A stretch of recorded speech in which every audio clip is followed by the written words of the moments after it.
Halo semuanya, selamat datang kembali di Jurnal Pendidikan.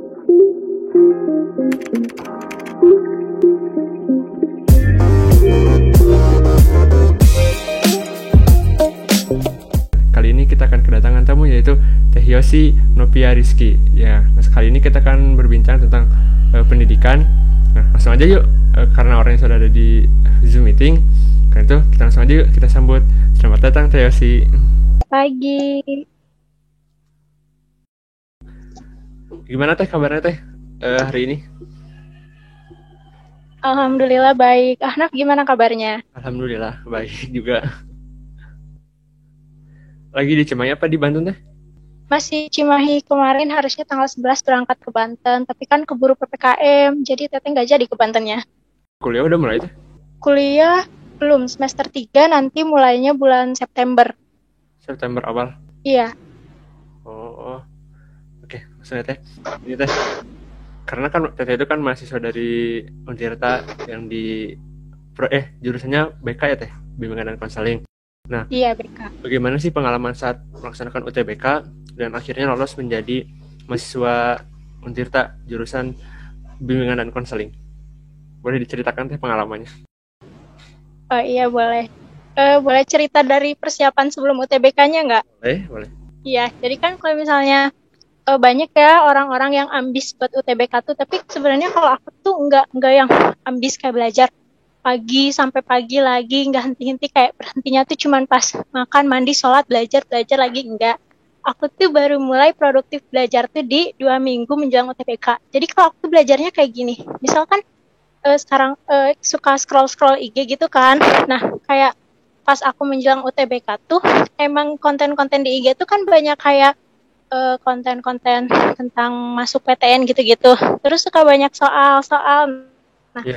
jadi aku tuh belajarnya kayak kalau pas lagi scroll IG, ada nih contoh soal. Nah, di situ aku kerjain. Jadi belajarnya tuh sebentar-sebentar tapi sering gitu. Gak harus kayak belajar lama banget sampai suntuk, enggak. Nah, Iya. baru deh aku tuh mulai produktif itu di 2 minggu sebelum UTBK-nya. Baru di situ aku kayak pagi-pagi belajar gitu dari buku gitu, ngerjain beberapa soal.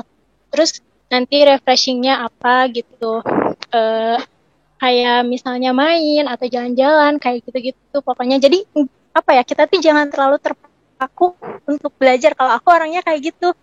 Nah terus kalau misalnya pas pelaksanaan UTBK-nya deg-degan ya pasti, apalagi untuk pertama kali kan ya. Kayak aku tuh mikir kan, UTBK tuh apa sih, kayak gimana sih. Jujur waktu itu aku ngiranya UTBK tuh benar-benar soalnya tuh hampir sama kayak ujian nasional gitu, tapi kan sebenarnya enggak sama persis banget kan. Terus kan udah ditambah aku sosum kan, aku linjur ke sosum dari Saintek. Nah tapi untungnya waktu pas yang 2020 kan cuman PTS aja UTBK-nya, dan aku kayak bersyukur banget, soalnya untuk persiapan belajar sosial hukumnya tuh masih kurang banget gitu. Tapi di situ kayak aku bersyukur, oh ya Allah, alhamdulillah. Jadi sebisa mungkin aku harus lolos tahun ini, karena belum tentu tahun depan tuh soalnya PTS aja gitu. Karena kan waktu itu perkiraannya pandemi nggak akan sampai tahun depan kan, nggak akan sampai setahun gitu. Makanya aku kayak, udah pokoknya aku harus belajar sih. Aku mantepin di hal yang menurut aku tuh skor aku bakal tinggi. Kayak kalau di bahasa Inggris, karena aku kan kurang bahasa Inggris nih, aku tuh nyadar gitu, oh bahasa Inggrisku ini kurang, maka aku harus menonjolkan nilaiku di yang kategori lain. Waktu itu aku tinggiin tuh di kategori matematika dan yang kayak bahasa Indonesia gitu loh, yang ejaan-ejaan kayak gitu. Jadi aku tekunin nih di ejaan, karena kita kan kadang suka gampang terkecoh gitu kan di yang ejaan-ejaan kayak gitu. Makanya aku kayak tekunin di situ karena Inggrisku kurang. Terus UTBK di pandemi itu, anak PSNM ya, jadi nggak ngerasain UTBK kayak di pandemi itu ya, nah. Iya kan, kayak deg-degannya tuh kan kayak baru masuk, terus kan kita tuh habis di waktu ininya loh, di waktu pas jalan kayak gitunya, jalan menuju ke aulanya gitu kan jauh, terus ditambah jaraknya tuh kan tiap orang tuh harus jauh, jadi kayak kita tuh harus nunggu yang depan kita tuh jauh dulu jaraknya dari kita, baru kita maju lagi. Terus kayak di ruang, ya di ruangan UTBK-nya di ITB. Di ITB. Nah, iya. Nah, terus ITB juga luas kan, kayak jalannya tuh jauh gitu. nyampe aula tuh kursi jauh-jauhan gitu duduk tuh hening, nggak bisa ngobrol, nggak bisa apa, karena kan emang jauh, jadi kalau ngobrol tuh kayak suaranya harus kenceng. Iya. Terus kan aula tuh kayak kayak suaranya bergema gitu kan, percaya nggak sih? Pas kan orang tuh pada diam-diam, tapi teteh tuh ngerasanya, teteh tuh dari rumah gak belajar ya, teteh mikir karena nanti kita tuh di sana kan disterilisasi dulu ruangannya, jadi teteh mikir pas lagi nunggu di aula aku bakal belajar baca-baca sedikit, tapi kayak orang nggak ada yang belajar gitu. Teteh lihat akhirnya teteh maulah belajar lah, nggak apa-apa gitu sendiri. Teteh buka resleting kantong doang, kayak orang-orang tuh langsung langsung pada ngeliat gitu loh ke teteh, kayak emang suara resletingnya kenceng banget gitu saking heningnya.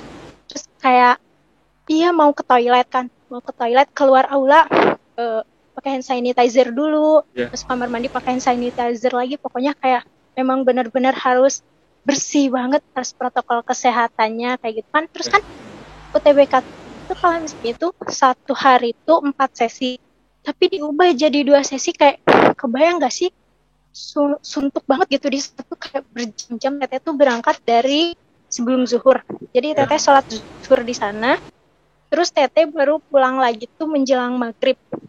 Jadi kayak itu tuh kayak di dalam waktu yang berjam-jam itu tuh kayak pikiran teteh tuh cuman ke soal-soal nanti, soalnya kayak gimana ya, nanti ininya gimana, kayak gak mikirin gitu, gak mikirin hal lain gitu. Yang teteh pikirin itu cuman aku harus lolos tahun ini gitu. Terus ya karena aku tuh orangnya gini ya mikirnya, kalau misalnya aku nggak lolos tahun kemarin gitu, otomatis kan nggak mungkin juga lah aku nganggur terus baru gitu nanti tahun depan gap year, aku nggak yakin kayak gitu. Pastinya ya aku juga pengen kerja ya, kayak malu nggak sih sama orang tua gitu nganggur di rumah. Nah tapi aku tuh mikirnya kalau misalnya aku udah kerja terus kayak megang uang gitu, anak seumuran aku yang pas sekolahnya megang uang gitu, misalnya paling gede 500.000, terus tiba-tiba aku kerja yang megang uang tuh lebih dari 500.000, kayak aku tuh bakal mikir nantinya pasti aku malas belajar gitu. Malas kuliah juga. Nanti pas ada UTBK, pas ada UTBK tahun depan, pasti aku tuh kayak gue udah bisa nyari duit gitu, ngapain lagi belajar lah, udah pusing, udahlah gak usah kuliah. Nah aku tuh takutnya kayak gitu, makanya semoga 2020 aku lolosin. Nah terus emang kalau misalnya nggak lolos kan aku tuh kayak mikir masuk swasta boleh nggak ya gitu kan. Kalau swasta kan emang biayanya lebih mahal ya. Terus aku mikir aduh sanggup nggak ya kalau masuk swasta gitu pokoknya. Tapi alhamdulillahnya ternyata lolos di situ. Pokoknya kayak aku tuh cari-cari tahu dulu kan tentang Untirta sebelumnya. Kayak jadi di Banten tuh ada UPI juga. Terus kan aku milih ada UPI tapi pas aku mau daftar tuh kayak langsung ditolak gitu kan, gak bisa, harus yang sejurusan sama pas aku di SMK. Harus elektro lagi, gak bisa BK. Akhirnya nggak jadilah ke UPI. Iya SBM tapi nggak bisa. Jadi pas kan kayak aku tuh pilih opsi universitasnya, aku pilih nih opsi UPI, gak ada dong jurusannya, jadi cuman jurusan yang teknik gitu doang. Itu kayak ditolak mentah-mentah sama UPI. Nah habis kayak gitu tuh coba deh ke Untirta. Ternyata di Untirta bisa nih linjur di Untirta. Terus aku kayak nyari tahu kan Untirta kayak passing grade UTBK-nya berapa gitu. Terus ternyata pas aku belum terlalu tahu ya Untirta. Jadi sebenarnya aku tahu Untirta itu pas tahun 2018. Kakak aku tuh nanya, kamu mau kuliah di Bandung apa di Banten? Terus aku nanya, di Banten yang bagus apa? Terus katanya Mas nggak tahu, tapi di sini juga ada UI. Tapi coba aja Untirta, katanya di sini juga ada Untirta, itu negeri. Pas aku cari tahu, ternyata Untirta tuh kayak apa ya? Jadi di Banten tuh univ terbaiknya tuh Untirta. Dan aku juga baru tahu pas aku masuk. Jadi kayak kalau di Bandung kan terbaiknya ITB. Nah kalau di Banten tuh Untirta, makanya pas jadi ini kampus terbaik, aku kan langsung deg-degan passing grade-nya berapa, dan ternyata emang kayak berat gitu. Ini aku bisa nggak ya skor segini? Jadi gak jauh bedanya sama UPI itu, nggak jauh skornya. Terus ya udahlah aku Bismillah aja kali ya. Terus kan emang banyak juga kan yang daftar waktu itu, percaya nggak sih Nam? Pas pengumuman SBMPTN, Terus kan langsung kan dari kampus tuh kayak di data gitu kan, yang penerima yang lolos SBMPTN ke BK. Oh iya, iya benar. Aku tuh yang skornya paling bawah tuh nggak sih, Naf? Jadi kan ada 40 mahasiswa, 40 orang yang keterima. Jadi aku tuh yang skornya paling kecil, kayak aku tuh ya Allah, nggak apa-apa, aku mah paling kecil juga, yang penting masuk gitu. Ya Allah, emang nggak yes, tapi ya, skornya itu bisa loh lolos ke UPI skor BK-nya. Jadi bisa kelihatan skor UTBK aku. Iya. Gini, nah terus aku bandingin sama passing grade yang UPI tahun lalunya sih. Iya. Nah ternyata bisa lolos di UPI juga. Aku tuh kayak, kenapa sih UPI tuh nggak nerima aku lincur gitu. Tapi emang ini jalannya sih, ya nggak apa-apa sih di Untirta juga. Ternyata gimana ya, buat pengalaman juga kan, aku menetap di sana mungkin lebih mudah atau gimana. Kalau di UPI juga kan di sini jauh kendaraannya nanti kayak gitu. Gitulah pokoknya. Maksudnya gimana? Jadi kan SBM itu kan berbasisnya ujian, tes gitu. Iya. Nah kenapa? Sedangkan kita yang SMK kan bebas gitu, milihnya mau kemana aja. Misalkan mau ke Sosum, mau ke Saintek kan, kalau Saintek emang udah pasti. Nah kenapa ya kalau ke Sosum nggak bisa gitu? Sebenarnya gini, kayak nggak.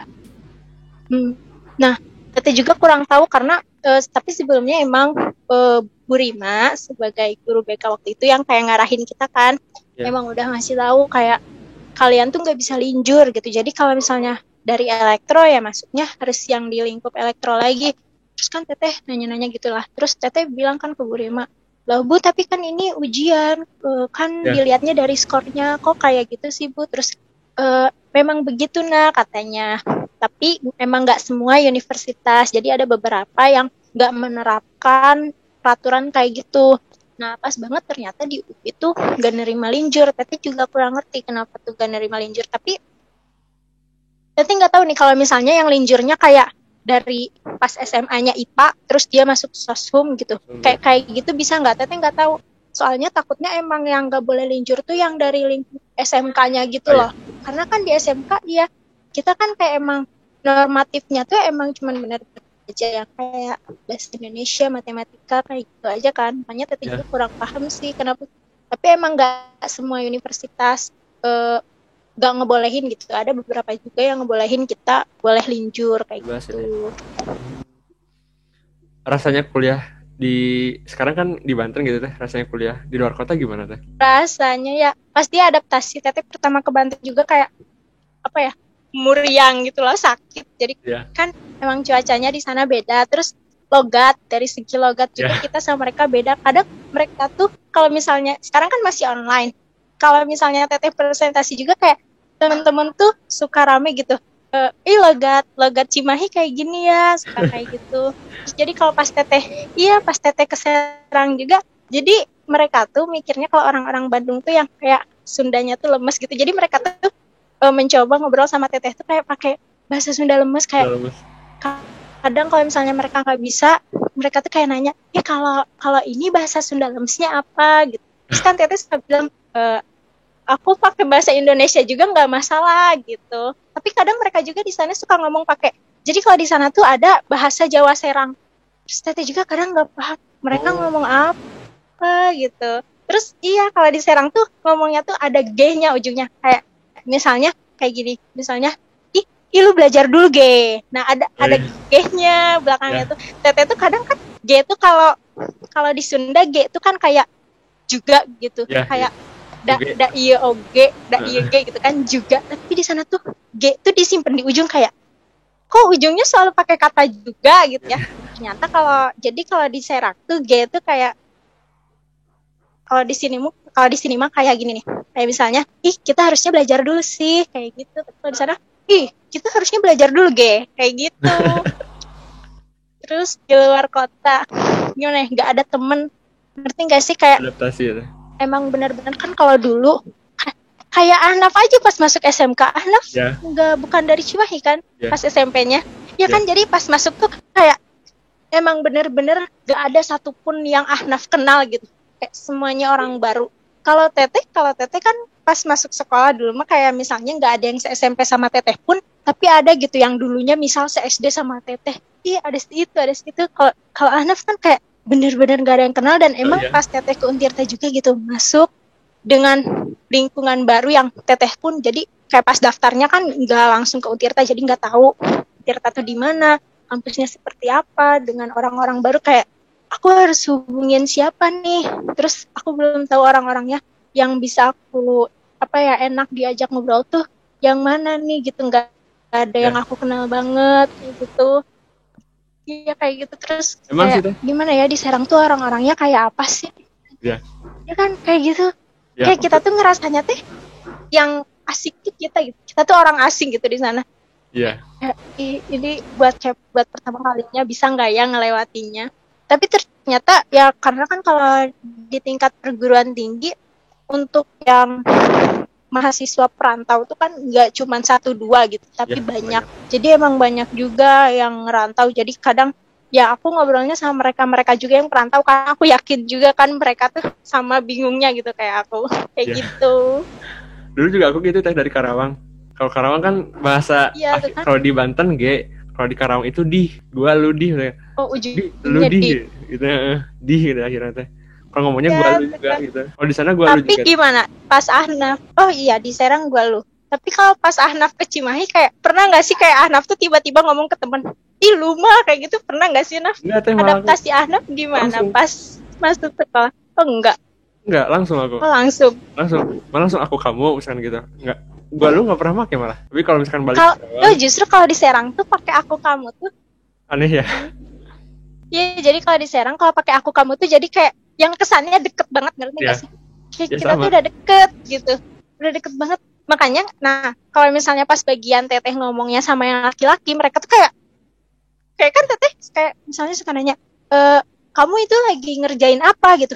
Dia tuh kayak kayak terus kan kayak mandang temen-temen, terus jadi kayak dijekin sama teman-temannya kan, ya maksudnya aku kamu kan emang teteh bahasa di Ya, Cimahinya aku kamu, emang gitu. jadi katanya emang kalau di Serang tuh kalau pakai aku kamu tuh kayak untuk mereka yang hubungannya sudah dekat gitu, jadi kalau Sama emang berarti. di sana tuh pakai gua lu biasanya kayak gitu. Ya, aku dulu juga gitu di Karawang. Kalau aku kamu emang orang yang dekat gitu. Kalau gua lu tuh ya teman biasa gitu. Aneh juga aku kamu tuh di sana. Iya, justru kalau di Cimahi aku kamu tuh kayak yang bahasa sopan banget gitu nggak sih, kayak buat Iya, orang yang baru pertama ketemu gitu, kayak kamu dulu SMP-nya di mana kayak gitu iya, kan.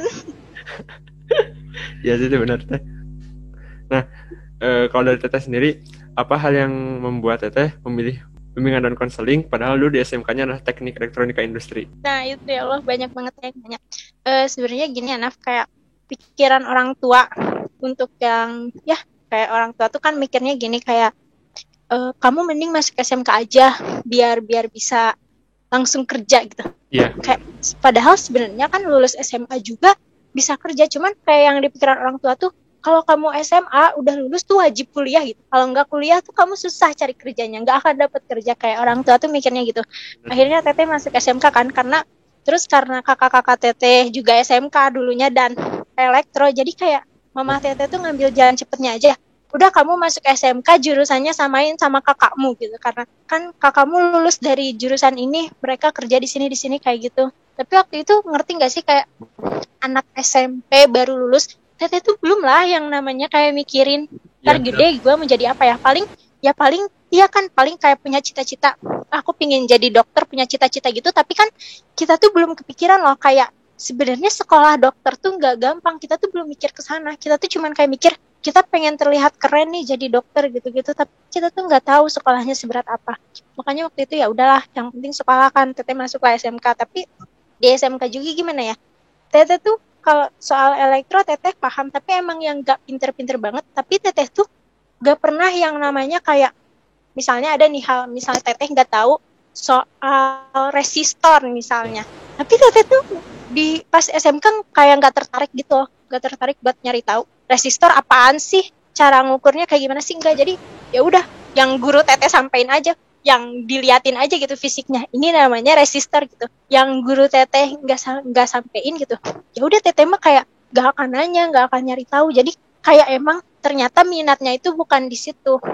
Nah, terus pas pas mau kuliah, teteh juga masih bingung. Teteh minatnya di, aku minatnya di mana sih sebenarnya? Terus aku lihat kan kayak aku orangnya tuh seneng apa ya, kayak ngobrol di depan banyak orang, ngomong di depan banyak orang gitu, aku seneng. Ya. Kayak gimana ya, emang kayak aku tuh seneng loh jadi pusat perhatian kayak gitu. Aku jadi apa ya, nah sempet kepikiran tuh, aku kan ini komunikasi ya namanya. Terus aku tuh kayak mikir, aku punya ini loh, aku punya value di komunikasiku. Aku bagus kayak kalau misalnya masuk ilmu komunikasi, aku mikirnya gitu. Terus, tapi aku kan nanya-nanya dulu, ilmu komunikasi tuh nanti kita prospek kerjanya jadi apa sih gitu. Terus kayak ada teman aku tuh jawab kayak misalnya SPG kayak gitu. SPG ya, emang kamu mikirnya SPG tuh orang-orang nggak sekolah gitu. Sebenarnya SPG juga orang-orang berpendidikan gitu kan, kayak. Terus dia tuh ngasih tahu kayak, kamu lihat gak sih cara mereka narik narik pelanggan gitu. Gak semua orang tuh bisa ngelakuin kayak gitu. Terus aku mikir, oh iya juga ya, bener gitu. Tapi aku tuh kayak bukan ke situ loh komunikasi yang aku mau tuh gitu. Akhirnya aku tuh mikir, jadi guru aja ya gitu. Jadi guru kan aku tuh ngobrol di depan banyak orang gitu. Tapi aku tuh gak mau guru yang kayak beliau tuh jadi ngajar di satu mata pelajaran. Kayak misal aku masuk matematika, jadi aku tuh harus menekuni matematika gitu. Kayak tiap hari ngajar matematika, aku bosen gak ya, aku pusing sendiri gak ya. Terus aku mikir, oh PGSD aja kali ya mas. Jadi guru SD kan, guru SD tuh ngajar semua mata pelajaran kecuali bahasa Inggris dan agama. Makanya oh iya masuk PGSD aja. Tapi aku juga nanya-nanya dulu ke guru BK, pastinya keluarga dan beberapa teman dekat. Aku nanya, aku cocok gak sih jadi guru SD? Kata aku tuh gitu. Terus ternyata ada yang jawab, kayaknya kamu cocok jadi guru BK deh Yos. Terus aku mikir, apa iya gitu. Terus aku mulai cari tahu kan tentang BK. BK tuh ngapain aja sih, kayak kan aku kayak ngeliat gak sih di sekolah, BK tuh kayak baru ngurusin kita tuh pas mau masuk kuliah gitu. Tapi ternyata emang tapi aduh, masa sih masuk BK tuh kerjanya apa sih guru BK? Tapi ya udah ya nggak apa-apa. Nah jadinya waktu itu tuh opsi aku tuh ada PGSD dan guru BK dan bimbingan konseling. Nah tapi kenapa jadinya milih BK? Karena pas aku masuk Untirta, terus aku cari-cari tahu tentang passing grade PGSD sama BK di Untirta, ternyata lebih tinggi tuh BK-nya. Makanya aku mikir kalau misalnya aku pilihan pertama PGSD, pilihan keduanya BK, misal PGSD aja lu nggak masuk ya, apalagi BK gitu yang skornya lebih tinggi. Akhirnya, oh ya udah, aku pilih BK di pilihan pertama dan PGSD di pilihan kedua. Terus aku mikir kayak, kalau emang takdirnya masuk ke PGSD tuh aku nggak akan lolos di BK gitu. Tapi ternyata lolos kan di BK. Kayak sempet mikir, aduh aku bisa nggak ya di BK? Tapi ternyata aku juga kan kayak mikir BK tuh nggak ada kerjaan, tau gak sih, kayak kita tuh cuman ngurusin anak-anak bandel dan mereka aja paling yang pengen curhat ke BK gitu. Tapi ternyata jadi dosen aku tuh pertama ngejelasin, kalian tuh nggak tahu katanya, satu orang guru BK itu mengawasi 150 siswa. Jadi sebenarnya gak cukup kalau di satu sekolah tuh cuma punya satu guru BK. Jadi kan pas lulus, kalau aku pas SMP dapat sih, tapi pas di SMK enggak. Kita tuh dapat kayak buku perilaku gitu loh kalau di SMP. Jadi diam-diam guru BK tuh merhatiin dan emang tahu gitu kayak keseharian aku pas di sekolah, problem-problem yang pernah aku alami gitu, guru BK tuh tahu. Jadi emang mereka tuh catat. Jadi makanya pas aku masuk BK aku tuh baru ngerti, oh berarti buku perilaku yang waktu SMP dikasihin pas aku lulus tuh itu tuh kerjaannya guru BK gitu. Mereka tuh emang ngawasin kita. Terus kan kayak mereka juga yang ngebimbing kita, mungkin emang aksinya tuh baru kelihatan tuh pas kayak kita mau lulus gitu kan, mereka yang ngarahin kita gitu. Tapi kalau menurut aku emang mungkin kembali lagi ke orang-orangnya masing-masing. Gimana setiap guru BK itu mau menampilkan dirinya gitu. Ada mereka yang diem-diem aja, tapi sebenarnya ada aksinya gitu. Cuman kayak emang kita nggak tahu, tapi ada juga mereka tuh yang kayak humble banget gitu ke siswa, suka kayak tiba-tiba nanya, kamu di sekolahnya punya problem apa enggak gitu-gitu. Jadi emang kembali ke diri kita aja sih kayak gitu mah. Tapi teteh nggak nyesel masuk BK, bener. Jadi nggak jadi beda kayak pas di SMK yang teteh misalnya tahu resistor, tahu aja nggak nyari tahu, enggak. Kalau pas masuk BK kayak misalnya ada hal yang teteh nggak ngerti, teteh cari tahu, entah cari di buku, entah cari di internet, entah nanya ke dosen. Nah di situ barulah teteh tuh nyadar ternyata emang minat bakat teteh ada di sini gitu. Jadi teteh nggak nyesel sih linjur dari elektro. Kadang banyak teman teteh yang kayak nanya, Ya. ih kamu nggak sayang emang ninggalin elektro gitu. Karena emang pas SMK juga nilai aku yang nggak jelek-jelek amat gitu, meski nggak jago-jago amat, tapi nggak jelek-jelek amat, masih lah masuk 10 besar mah. Nah, tapi kan kayak orang-orang tuh, kamu nggak sayang ilmu elektronya ditinggalin. Terus aku tuh kayak mikir, kalau misal aku masuk elektro lagi nih, misal aku tekuni sedalam apapun, kalau minat bakatnya nggak di situ ya kayak nggak akan baik kan. Terus Iya, emang benar emang. aku pernah Polban itu pernah masuk opsi aku untuk kuliah. Kalau misalnya aku nggak keterima gitu di PTN, aku pengen masuk ke Politeknik. Di Polban aku masuk elektro. Aku bilang kan ke kakakku, terus kata kakakku, kalau misalnya kamu ragu jangan masuk ke sana, katanya gitu, tinggalkan keraguan-raguan. Nah dari situ, oh ya udah, berarti jangan, emang elektro tuh ragu banget, berarti udah tinggalin aja, udah lupain aja gitu. Tapi yang nggak dilupain kayak kalau misalnya sebatas ilmu-ilmu kelistrikan yang masih kayak bisa dipakai sampai sekarang gitu, kayak misal ada stop kontak rusak kayak gitu ya, masih bisa lah dipakai setidaknya gitu. Ya aku jadi intinya aku nggak nyesel dulu aku masuk elektro, dan nggak nyesel juga sekarang aku linjur dari elektro. Berarti di BK Untirta S1 ya teh? Iya S1. Oh. Pendidikan berarti banyak ke teori belajarnya gitu ya teh? Iya banyak banget emang, kayak untuk kalau di bimbingan konseling tuh banyak kan kayak arti-arti dari bimbingan. Kan ada bimbingan, ada konseling. Iya. Bimbingan tuh artinya apa? Nah, ada tuh teoretis tersendirinya kayak gitu. Oh. Terus ada juga kan kayak bimbingan konseling menurut Ya. menurut teoretis ini emang banyak, tapi kita apa ya? Di sini meskipun teori kita nggak dituntut untuk hafal, tapi untuk paham. Nah, dari situ juga sebenarnya tiap mahasiswa BK itu punya hak tersendiri, kayak buat kamu mau mempercayai teori yang mana, kamu mau mengikuti teori yang mana. Jadi setiap teori itu punya apa ya, punya caranya tersendiri gitu. Kayak misal dalam belajar kayak gitu, kita banyak belajar tentang, iya, tentang belajar, tentang mental kayak gitu. Itu kembali ke kita, teori siapa yang mau kita percayai, karena semua teori itu ada kekurangan dan kelebihannya kayak gitu. Emang sih, tapi untuk praktikum Nah, kayak gitu ada prakteknya juga sih, cuman emang belum belum di semester TT. Jadi sekarang TT masih lebih banyak belajar teori. berarti sama teh. Waktu kayak aku juga sama sih, Masuk semester sekarang. 1 semester 2 nanti pasti banyak teori kayak fisika, MTK-nya MTK mungkin dari SMA. Semester 3 semester 4 selanjutnya kayaknya bakal banyak praktek emang gitu. Sama sih aku juga. Iya, emang iya, itu hitung-hitungan. Kita nggak apa ya. TT dulu mikirnya kalau kuliah tuh sama kayak sekolah gitu, ada normatif, matematika, bahasa Indonesia, bahasa Inggris. Ya. Tapi ternyata enggak. Jadi TT di semester 1 cuman ada bahasa Indonesia dan pendidikan agama Islam, sama Oh, PKN. ya. Iya, bahasa Inggris tuh nggak ada. Tapi teteh tuh kayak mikir, ternyata aku sampai sampai pada gitu, pada momen dimana aku belajar nggak ada bahasa Inggris, nggak ada matematika, fisika, kimia, tuh nggak ada gitu, bener-bener nggak ada. Kayak ya ampun, aku kayak kayak masuk BK tuh kayak nggak nyesel banget loh. Tapi lama-lama juga aku mikir sih kayak bahasa Inggris penting ya buat nanti travel. Jadi ya mau nggak mau otodidak gitu. Oke, last question teh. Seberapa pentingkah pendidikan bagi teteh? Kalau ditanya seberapa penting, tentu sangat penting. Tapi kalau buat teteh, pendidikan itu nggak cuma didapat di sekolah, di perguruan tinggi. Karena sebenarnya untuk orang yang nggak bersekolah pun, bagi teteh mereka berpendidikan. Dapat dari mana sih pendidikannya? Yang pasti dari orang tuanya. Kita kan dari pertama kita lahir, orang tua itu madrasah pertama kita. Nah, pendidikan itu nggak selalu tentang akademik gitu kalau menurut teteh.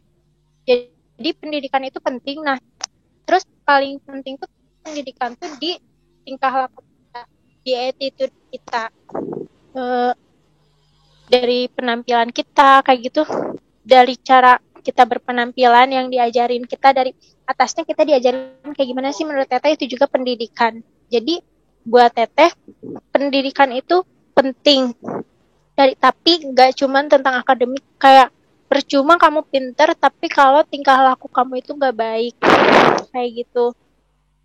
Teteh belajar banyak sih. Kayak banyak banget orang yang bilang kalau misal kita tuh gak sopan. Nah, orang itu suka bilang kamu kayak orang gak berpendidikan aja. Tapi banyak orang yang mengartikan dari kata-kata itu tuh, diartikan sebagai kamu kayak orang gak disekolahin aja gitu. Padahal sebenarnya pendidikan kita gak cuma dapat di sekolah. Jangan terlalu terpaku sama akademik kamu gitu. Kita harus merhatiin tingkah laku kita, kayak cara bicara kita gitu. Teteh diajarin tuh jangan pernah lupa kata maaf, terima kasih, tolong, sama permisi, kayak gitu.